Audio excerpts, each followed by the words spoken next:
دے. اگر کوئی پھانسی کے پھندے پہ بھیجتا ہے بھیج دے, جیسی بھی سزا ملے گی. ارے یہ جان جائے کہ ہوگا کیا اگر قرآن کی آپ یہ نہ سوچیں کہ قرآن شریف کے اوپر خطرہ ہے, آپ یہ نہ سوچیں کہ دین حنیف کے اوپر خطرہ ہے. اگر قرآن سے آپ دور ہوتے ہیں تو آپ کے اوپر خطرہ ہے. مذہب اسلام سے دور آپ ہوتے ہیں تو آپ کے اوپر خطرہ ہے, مذہب اسلام کے اوپر خطرہ نہیں ہے. پتہ کیا چلا, جو قرآن سے دور ہوتا ہے اسے نیست و نابود کر دیا جاتا ہے, جو اسلام سے دور ہو جاتا ہے اسے مٹا دیا جاتا ہے اور تباہیوں کے گڈھے میں دھکا دے کر گرا دیا جاتا ہے. اس لیے کہ قرآن شریف ایک ایسی مقدس کتاب ہے جو اللہ رب العزت کی عطا کی ہوئی کتاب ہے, آسمانی کتاب ہے. اللہ رب العزت نے اپنے محبوب پیغمبر مصطفیٰ جان رحمت پہ اس کتاب کو نازل کیا ہے اور اللہ کریم نے ارشاد فرمایا ذالک الکتاب لا ریب فیہ ھدی للمتقین, یہ وہ کتاب ہے جس میں کوئی شک و شبہ کی گنجائش نہیں ہے. اب آگے اللہ رب العزت ارشاد فرماتا ہے ھدی للمتقین, یعنی متقیوں کے لیے اس میں ہدایت ہے. اب پتہ کیا چلا, جو قرآن شریف کے قریب ہوگا, جو قرآن شریف کی تلاوت کرے گا, جو قرآن شریف کا مطالعہ کرے گا, جو قرآن شریف کو پڑھے گا, اس کے معنی مطالب کو سمجھنے کی کوشش کرے گا, انشاءاللہ وہ انسان دنیا میں بھی کامیاب اور کل بروز محشر بھی کامیابی اس کے قدم چومے گی. لیکن ہوا کیا, ہم نے اپنے آپ کو قرآن سے دور کیا, ہم نے اپنے آپ کو اسلام سے دور کیا, ہم نے اپنے آپ کو شریعت مصطفی سے دور کیا. ہم اپنے بچے کو قرآن پڑھائیں گے نہیں, ہم اپنے بچے کو اسلام سکھائیں گے نہیں, ہم اپنے بچے کو شریعت کی تعلیم دیں گے نہیں, ہم اپنے بچے کو مذہب اسلام کی جانکاری, نالج, شکشا, گیان دینے کی کوشش کریں گے نہیں. تب ہوگا کیا, ہمارا بچہ ڈائریکٹ اسکول میں پڑھے گا, ہمارا بچہ ڈائریکٹ کالج میں پڑھے گا, ہم اپنے بچے کا ایڈمیشن ڈائریکٹ اسکول کالجز میں کرائیں گے, ہمارا بچہ اپنے وقت کا ڈاکٹر بنے گا, ہمارا بچہ اپنے وقت کا ماسٹر بنے گا, ہمارا بچہ انجینئر بنے گا, ہمارا بچہ پائلٹ بنے گا, ہمارا بچہ ٹیلی فون آپریٹر بنے گا. جب یہ پلان ہم اپنے دماغ میں تیار کرتے ہیں, اپنے بچے کو قرآن پڑھایا نہیں, اسلام سمجھایا نہیں, شریعت کی تعلیم دی نہیں, قرآن بتایا نہیں اور کلمات انہیں یاد نہیں ہے, دعا درود کچھ آتا نہیں, سجدہ انہیں معلوم نہیں ہے, رکوع کا طریقہ انہیں معلوم نہیں ہے, نماز کا یہ جانتا نہیں, حضور کون ہے یہ بھی معلوم نہیں, وہ کس کی امتی ہے یہ بھی اسے پتا نہیں, اس کا رب کون ہے یہ بھی اسے معلوم نہیں, وہ کس کا بندہ ہے یہ بھی اسے پتا نہیں. اب ایسا بچہ جب اسکول کالجز میں اپنی تعلیمات کو مکمل کر لیتا ہے, اس کا باپ سمجھتا ہے ہمارا بچہ ڈاکٹر ہے, اس کا باپ سمجھتا ہے ہمارا بچہ ماسٹر ہے, اس کا باپ سمجھتا ہے ہمارا بچہ انجینئر ہے, پائلٹ ہے, ٹیلی فون آپریٹر ہے, گریجویٹ ہے. لیکن وہی بچہ سڑک کے کسی بھی چوراہے پر بد مذہبوں کے شکنجے میں پھنس جاتا ہے, وہ اسلام کے خلاف زبان کھولتا ہے, وہ قرآن کے خلاف بولنے کی کوشش کرتا ہے. ابھی جو وسیم رضوی ہے اس نے 26 آیاتوں کو نکالنے کی بات کی ہے, آپ نے کیا سمجھا, اس کی ہمت کیسے بڑھ گئی, اس نے اتنا بڑا اسٹیپ کیسے لیا, اتنا بڑا قدم اٹھانے کی اس نے جرأت کیسے کی. اس کی وجہ یہ ہے کہ ہم نے اپنے آپ کو قرآن سے دور کر دیا. ہم دوسرے کو صرف برا بھلا کہنے میں لگے رہتے, دوسروں کے پیچھے پڑے رہتے, دوسروں کو ستانے میں لگے رہتے, تکلیف پہنچانے میں لگے رہتے, لیکن ہمیں اپنا دامن نظر نہیں آتا. اگر ہم کسی کو مارکیٹ سے آتے دیکھیں گے, ہم یہ سوچتے ہیں کہ وہ شراب پی کے آ رہا ہے. اگر کوئی سنیما ہال کے قریب سے گزر رہا ہے, ہم یہ سمجھتے ہیں وہ فلم دیکھ کے جا رہا ہے. اب ایک بے وقوف تو ایسا کیوں سوچتا ہے کہ کوئی فلم دیکھ کے آ رہا ہے, شراب پی کے آ رہا ہے؟ جب تک تم نے اپنی نگاہوں سے دیکھا نہیں, جب تک تمہیں یہ معلوم نہیں ہے, جب تک کنفرم نہیں ہے, جب تک تم تحقیق نہ کیے, تب تک تم نے دوسرے کو پر الزام لگانے کی کوشش کی. اور تمہاری ہمت کیسے ہو گئی, جبکہ پیغمبر مصطفیٰ کو ارشاد فرماتے ظلم المؤمنین خیرا, مومنوں کے بارے میں اچھا گمان کرو. جب بھی کسی کو کہیں سے بھی آتے دیکھو, یہاں تک کہ آپ کو معلوم ہو کہ اگر وہ غلط جگہ سے آ رہا ہوگا یا وہ غلط راستہ ہے, پھر بھی اگر اس کے لیے کوئی اچھا راستہ نکلتا ہے تو آپ کو اچھے راستے کے بارے میں سوچنا ہوگا. کیسے ہمت کر لیا وسیم رضوی نے قرآن شریف کے خلاف آواز اٹھانے کی. اور طارق فتح علی نام کا ایک شخص ہے جو کہیں اور سے آیا ہے, وہ ڈبیٹ میں بیٹھ کے کہتا ہے کہ وسیم رضوی نے جو بات کہی ہے وہ بات سچی ہے. 2-4 دن پہلے میں کتاب کا مطالعہ کر رہا تھا, مطالعہ کرتے کرتے آنکھوں سے نیند غائب ہو جاتی ہے, آنکھوں سے آنسو کے قطرات بہنے لگتے ہیں. اس کے بعد بستر پہ جانے کے بعد نیند نہیں آتی, پلیٹ میں سامنے کھانا لے کر بیٹھنے کے بعد کھانا اچھا نہیں لگتا. دل یہی پکار کے کہتا ہے کہ یا اللہ کتنا برا دور آ گیا کہ لوگ تیری کتاب کے خلاف قرآن کھولتے ہیں, لوگ تیرے قرآن کے خلاف بولتے ہیں. وہ کتاب جو پوری دنیا کے انسانوں کے لیے ہدایت کا سامان بنا کر بھیجا گیا ہے, وہ کتاب جس نے انسان کو انسانیت کا طریقہ بتایا ہے, جس نے زندگی گزارنے کا طریقہ بتایا, جس نے کھانے پینے کا طریقہ بتایا, جس نے سونے اٹھنے بیٹھنے کا طریقہ بتایا, جس نے نہانے دھونے کا طریقہ بتایا, جس نے بڑے مربیوں کا قدر بتایا, جس نے بزرگوں کا احترام بتایا,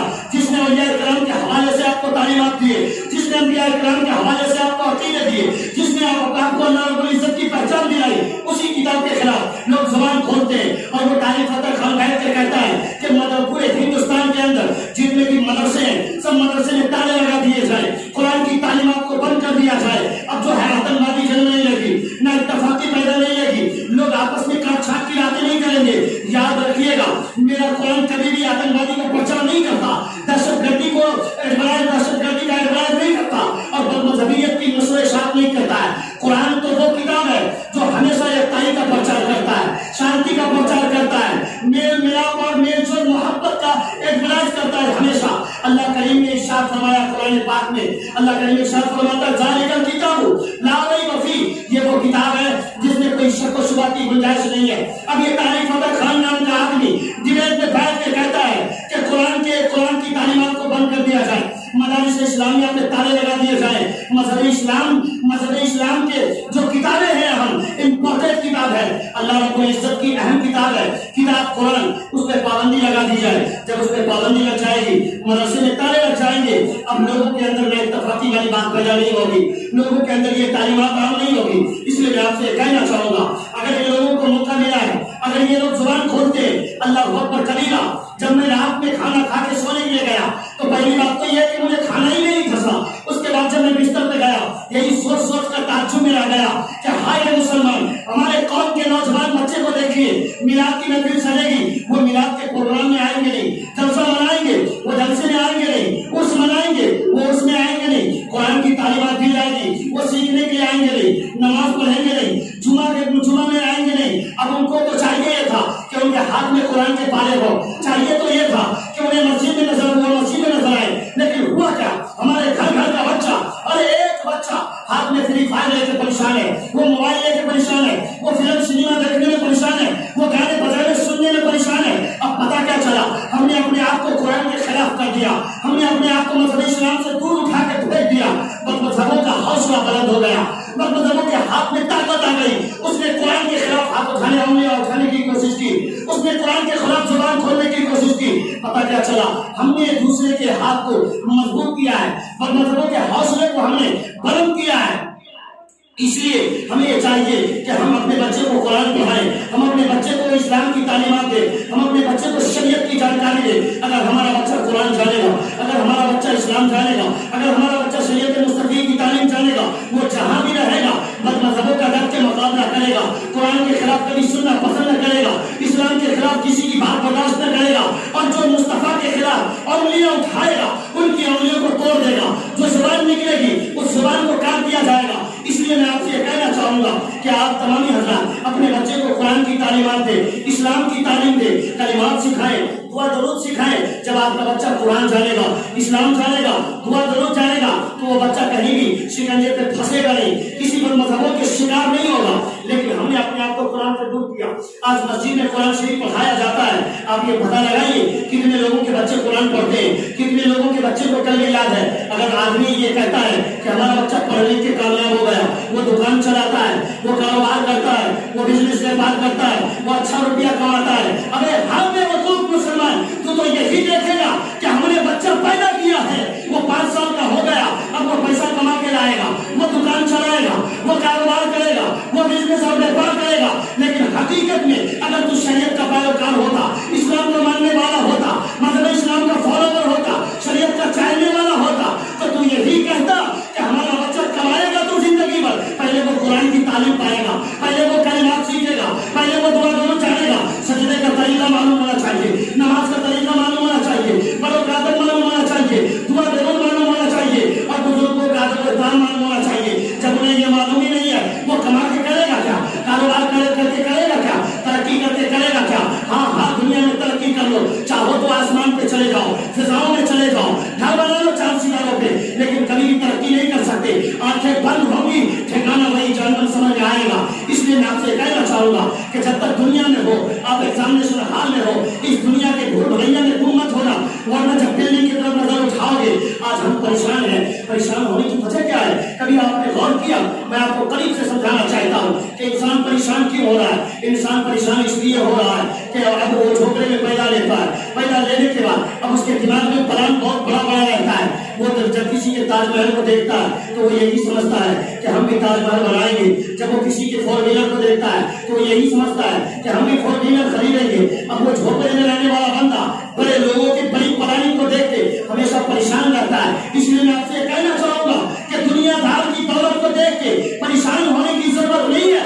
رب کی بارگاہ میں آ جا, سر جھکا لے گا, اگرچہ جھوپڑے میں رہتا ہے, آنکھیں بند ہوگی, اللہ رب العزت جنت کا ٹکٹ اور بھگوانا عطا فرما دے گا. اس لیے میں آپ سے کہنا چاہوں گا کہ آج جو قرآن شریف کے خلاف بولا جا رہا ہے, بہت سارے لوگ آپ سے یہ کہیں گے, بہت سارے لوگوں کی باتیں یہ ہوتی ہے کہ چلو جہاں بولا گیا, ہمیں آواز اٹھانے کی ضرورت کیا ہے؟ اسلام کے خلاف جہاں احتجاج ہوا ہمیں بولنے کی ضرورت کیا ہے؟ ہم آواز اٹھا کے کریں گے کیا؟ ہماری پہنچ کہاں تک ہے؟ ہم بول کے جائیں گے کہاں؟ ہم کرنے والے کیا ہیں؟ ہم کر کیا سکتے ہیں؟ لیکن یاد رکھیے گا میرے سنی مسلمان بھائیوں, مذہب اسلام کے خلاف بولا جاتا رہے گا, قرآن کے خلاف بولا جاتا رہے گا, شریعت کے خلاف آواز اٹھتی رہے گی. انگلی اٹھانے والا انگوش نمائی کرے گا, زبان کھولنے والا زبان کھول کے کہے گا, تحریر کرنے والا وہ رائٹنگ کے ذریعے کہے گا, بیان دینے والا میڈیا کے ذریعے بیان دے گا. لیکن آپ کہو گے ہم کیا کر سکتے ہیں؟ ہمیں تو صرف کھانے پینے سے مطلب ہے. ہاں یہ بولی وہی بولتا ہے جس کی غیرت مر جاتی ہے, جس کے اندر انسانیت موجود نہیں ہوتی, جو اللہ رب العزت کی پہچان نہیں رکھتا, شریعت مصطفیٰ سے ذرہ برابر محبت نہیں ہوتی, اسی کی تو یہ بولی ہے کہ اسلام کے خلاف جو بولتا ہے وہ جانے, اور جہاں سے آواز اٹھتی ہے ادھر کا آدمی جانے. ہمیں کیا بولنا ہے؟ ہم تو یہی کہتے ہیں کہ اگر مسلمان مجاہدین کے بدن میں خون کا قطرہ موجود ہے تو یہ مدینے کے مصطفیٰ کی دین ہے, مدینے کے مصطفیٰ کا صدقہ ہے. ایک ایک قطرہ مدینے کے تاجدار کے نام پہ قربان کر دیا جائے گا. شریعت پہ آواز اٹھے گی, قرآن کے خلاف بولا جائے گا, قرآن کے خلاف انگلیاں اٹھے گی, مذہب اسلام پہ حملہ کیا جائے گا. تب یہ نہ دیکھا جائے گا کہ ہمارے خاندان کے لوگ بچے ہیں, تب یہ نہ سوچا جائے گا ہمارا گھر بار ہے, تب یہ نہ دیکھا جائے گا اپنی جانکاری ہے, سب کچھ کو پیر کے نیچے رکھ کے دبا دیا جائے گا. قرآن کے خلاف آواز اٹھے گی, وہاں آواز اٹھانے والے کے سامنے پہنچ کر مقابلہ کیا جائے گا, مذہب اسلام کے خلاف بولا جائے گا, خون بدن کا قطرہ مذہب اسلام کے لیے قربان کر دیا جائے گا. ضرورت پڑے گی اگرچہ کوئی گولی مارتا ہے مار دے, اگر کوئی تلوار چلا دے, اگر کوئی سولی پہ لٹکاتا ہے لٹکا دے, اگر کوئی پھانسی کے پھندے پہ بھیجتا ہے بھیج دے, جیسی ہی سزا ملے گی. ارے یہ جان جائے کہ ہوگا کیا اگر قرآن کی حفاظت کے لیے نہ کام آئے, اسلام کے بچانے کے لیے نہ کام آئے, شریعت مصطفی کی حفاظت کے خاطر نہ کام آئے. اس لیے اپنے دل میں شوق و جذبہ رکھو. جب تک یہ جذبہ آپ کے دل میں نہ رہے گا قرآن کے خلاف لوگ بولتے رہیں گے, آپ خاموش بیٹھے